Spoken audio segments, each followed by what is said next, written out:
जरूरी बातें बता रहा हूं मैं आपको, ये कोई गलत थोड़ा ही बता रहा हूं, ये आपके अपनी आंकड़े हैं।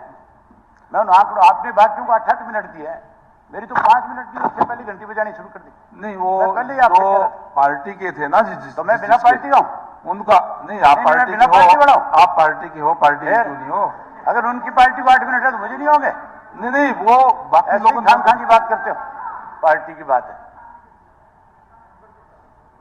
जहां तक कानून व्यवस्था का सवाल है, कानून व्यवस्था का तो दिवालिया पूरी तरह से पिटा हुआ है।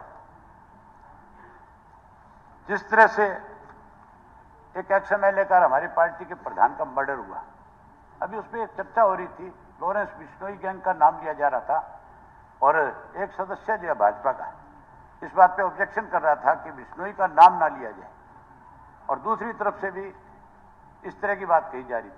ये कोई गैंग का काम नहीं है, ना लॉरेंस का गैंग का काम है, ना किसी और दूसरी किसी गैंग का काम है।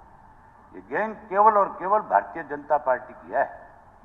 जो सदस्य जिसकी मौत हुई है, हमारे सदन का सदस्य रहा, सम्मानित सदस्य रहा, और उसने बाकायदा तौर पे एसपी को लिख करके दिया 4 लोगों का नाम कि मुझे इन 4 लोगों से मेरी जान को खतरा है और मुझे सुरक्षा मुहैया कराई जाए।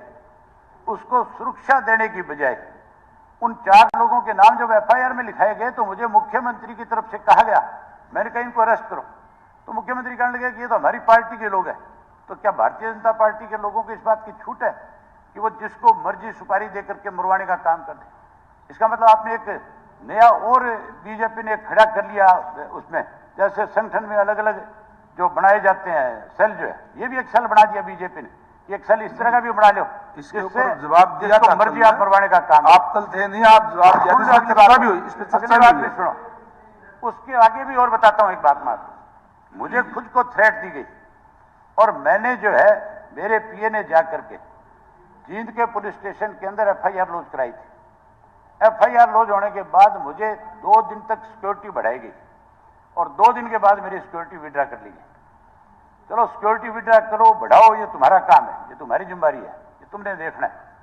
लेकिन उसके बावजूद मैं मोहम्मद मिनिस्टर साहब आपसे ये पूछना चाहता हूं कि मैंने जो दरखास्त लगाई थी, मेरे पीए ने जाकर के दी थी, अब तक उस पर आपने क्या कार्रवाई करी है? कोई आपके पास उस चीज का जवाब है?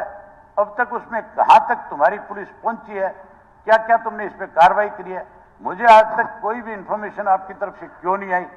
कम से कम आपका डिपार्टमेंट है और एक मैं आपके इसका सदस्य हूं, और मैंने जब लिख करके दिया है तो फिर उसका जवाब आपकी तरफ से आना चाहिए कि नहीं आना चाहिए? क्या ये भी बारी बारी आपसे हमें पूछना पड़ेगा कि किस किस व्यक्ति को थ्रेट दी गई, बाकी जिन सदस्यों को थ्रेट दी गई थी उनके बारे में क्या क्या जानकारियां आपने उपलब्ध कराई कि नहीं कराई? मैं मेरे बारे में पूछना चाहता हूं कि मुझे इस चीज की जानकारी दी जाए और आज ही हाउस में बताया जाए कि आपकी सरकार ने पिछले 8 महीने में मेरी दरखास्त देने के बाद क्या कार्रवाई करी है। उसके अलावा एक और बड़ी महत्वपूर्ण बात है जो बहुत जरूरी है इस हाउस में बताने की, यहां पे किस तरह से रोजाना नए नए माफिया खड़े किए जाते हैं।